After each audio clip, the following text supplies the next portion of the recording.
Been amazed by how much better these big language models get as they scale up. It feels like magic sometimes, like they suddenly just know more. Oh, absolutely. It really does feel that way. You see these huge models tackling tasks that seemed impossible just a short while ago, and with, well, surprising skill. And that's where you come in, listener. We know you're smart, you're curious about what's really going on inside these systems, but maybe you don't have time to wade through dense research papers, right? Right. So think of this as your express lane to understanding a really key, cutting edge idea behind these AI improvements. Exactly. Today we're diving into this really interesting link between how models internally represent information, this concept called representation superposition, and those predictable improvement patterns we see as they get bigger, the neural scaling laws. Okay. Our main source here is a really compelling paper.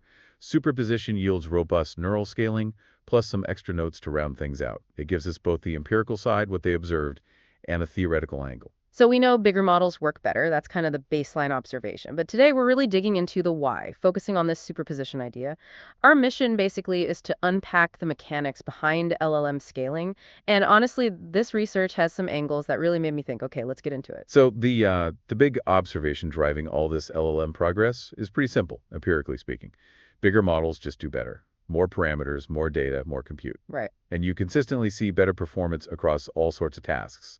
Language understanding, reasoning, math, coding, you name it. And it's not just a little bit better, it improves in a structured way, right? That's the scaling law part. Precisely. It's not random improvement.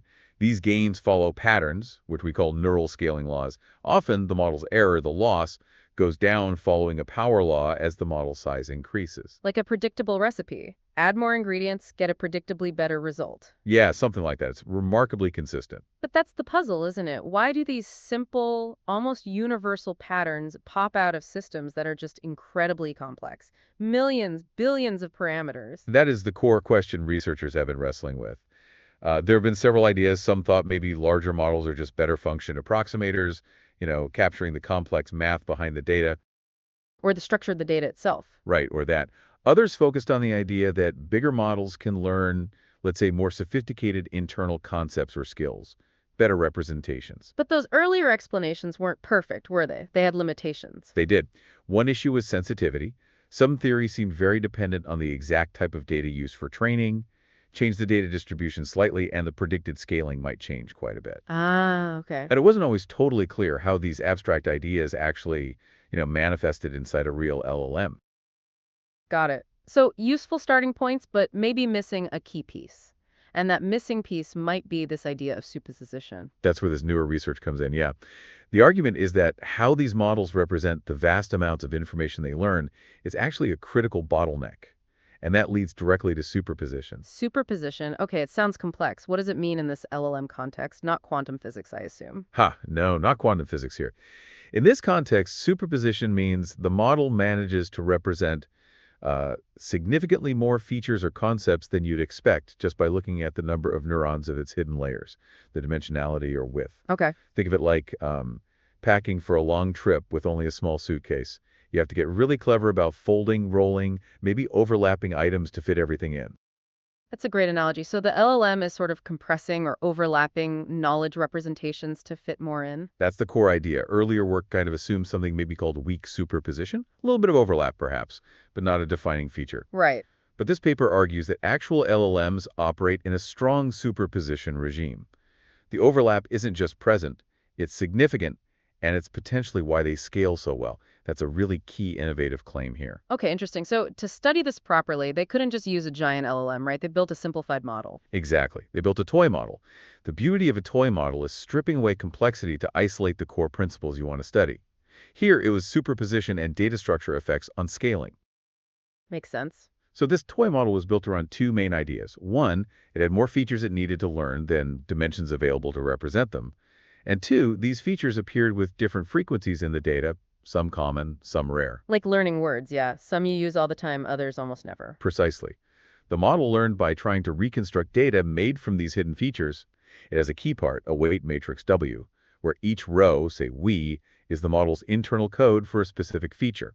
And crucially, they could control if superposition happened in this model. Yes, they could compare scenarios. One was no superposition. The model only learns the most frequent features cleanly, no overlap, like giving each piece of furniture its own room. Okay. The other was superposition, where it tries to represent more features, even the rarer ones, but their representations overlap.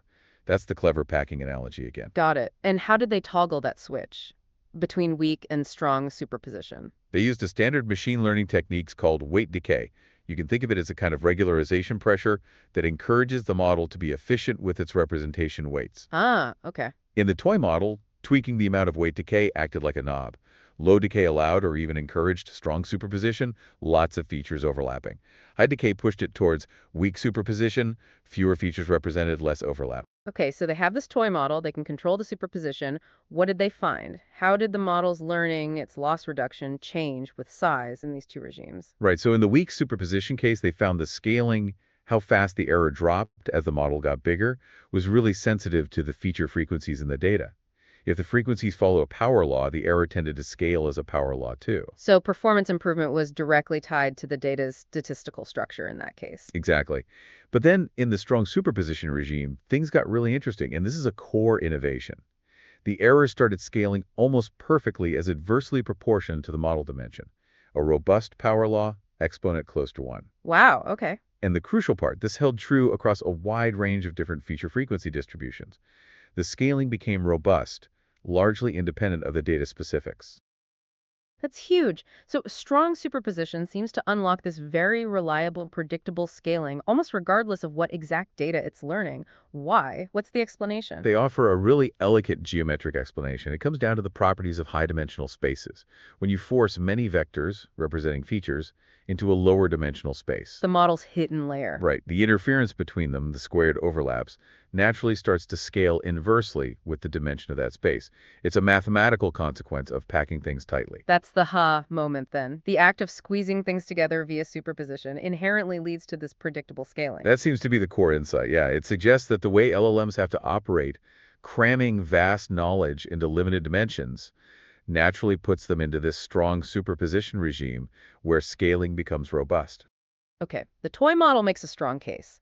But does this hold up in real LLMs? Did they find evidence of strong superposition in models like GPT or OPT? Yes, that was the critical next step. They analyzed several real open source LLM families, OPT, GPT-2, Quen, Pythia, and indeed they found evidence consistent with strong superposition. How did they check that? They looked closely at the weight matrix in the part of the model that predicts the next word, the language model head. The patterns they saw there lined up with what strong superposition would predict. And did the performance scaling match too? Did the real LLMs improve with size in the way the toy model suggested they should under strong superposition? Remarkably, yes. Quantitatively, the loss curves of these LLMs, how their error decreased with size, closely matched the predictions from the strong superposition regime in the toy model. It even aligned well with established laws like the Chinchilla scaling law. That's really strong validation then. The toy model seems to capture something fundamental. How did they directly measure the overlap or packing in the real models? They calculated the mean squared overlaps between the normalized rows of those weight matrices, essentially, how much the representations for different concepts interfered with each other, on average. Ah, And they found it roughly followed a 1 meter scaling, where m is the model's hidden dimension, just like the geometric theory predicted. wow. This provides a direct empirical link from the abstract theory to the internals of actual LLMs. They also noted that token frequencies in language data follow a power law with an exponent near 1, which fits the data conditions where strong superposition yields robust scaling. This is really building a compelling picture. Okay, let's dive a bit deeper into some of the more academic details and the specific innovations from the paper. You mentioned a fraction of represented features earlier. Yes, ACO 12. In the toy model, this measured the proportion of features whose internal representation vector had a norm, a strength, greater than 0.5. They found weight decay strongly influenced this fraction. Okay. And interestingly, the feature norms tended to cluster either strong or weak, a bimodal distribution, as seen in their figure 3a. So weight decay wasn't just on-off for superposition, it was tuning which features the model was really paying attention to. So weight decay wasn't just an on-off for superposition, it was tuning which features get strongly represented. And what about understanding the errors, the loss, more precisely? Especially in the weak superposition case. Right. For weak superposition, they found the loss was well described by the expected number of activated but unlearned features. Basically, error comes from encountering frequent features the model hasn't properly learned yet. Equation 4 formalizes this, and it matched experiments well. That's an innovation directly linking lost to unlearned features. Makes sense. If you haven't learned this, you'll make errors often. What about strong superposition? If it's trying to learn everything, where does the error come from? Interference. Overlaps.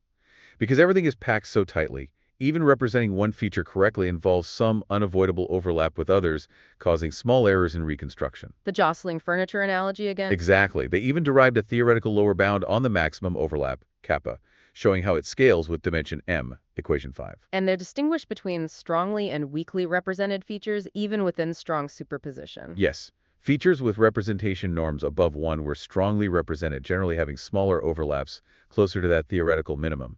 Those with norms below 1 were weakly represented and had larger overlaps. Figures 6a and 6b show this. Okay, and this led to another key finding about the scaling exponent itself. Yes, a really neat empirical rule they found, AME mats. Here, AM is the exponent for how loss scales with model dimension, and AME describes how feature frequencies decay. What's the significance of that rule? The big deal is that for many realistic data distributions, a range of AME values, this formula gives AME 1. It means loss scales like 1 meter. This reinforces the robustness. The scaling law becomes largely independent of the specific data statistics as long as you're in strong superposition. That's a major insight. So again, strong superposition forces this consistent 1 meter scaling. Powerful. Did other factors change this, like how often features appear, the activation density? They checked that too with the parameter E for activation density. It affected the overall level of the loss, the magnitude, but not really the scaling exponent. So the 1 meter relationship holds regardless of data sparsity, roughly speaking. And trying it all back to real LLMs again, they fit the loss curves. Yes. They proposed a formula for LLM loss that includes the term scaling as 1 meter, reflecting strong superposition, plus a constant offset loss independent of model size.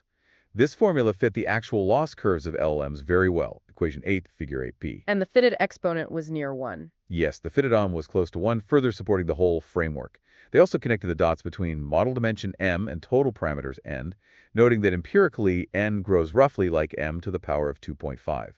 This links their 1 meter scaling for loss versus dimension to the observed Chinchilla laws for loss versus total parameters. Okay, so bringing all these deep insights together, what does this mean for the future? How might this change how we build LLMs? Well, one implication is that maybe just making models bigger and bigger isn't the only path forward, or maybe it's becoming less efficient, if strong superposition is key to robust scaling. Then maybe we should focus on enhancing superposition. Exactly. Could we design architectures or training methods that explicitly encourage strong superposition that might lead to smaller, more efficient models that still achieve high performance, getting more bang for your buck, essentially? That's a fascinating direction, getting smarter, not just bigger. Precisely. The paper even nods towards some recent ideas like NGPT architecture or focus optimization that might implicitly be doing something like this. And there are open questions too, like what happens in truly massive models? Does some other bottleneck take over?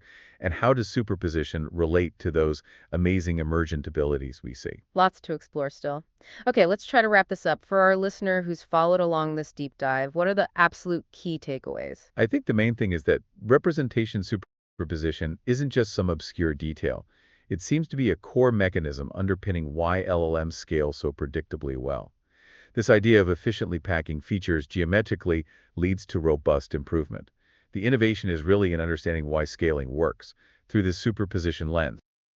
And that aha moment for me was the robustness, that consistent 1 meter loss scaling popping up under strong superposition, almost regardless of the data specifics, and matching real LLMs. Yeah, that's pretty striking. So for you, the listener, grasping these principles gives you a real shortcut to understanding a fundamental driver of LLM progress without needing to drown in all the technical weeds. You've got a key piece of the puzzle now for why bigger often means better. So maybe a final thought to leave you with. Could the next big leap in AI come not from brute force scaling, but from clever tricks to enhance superposition?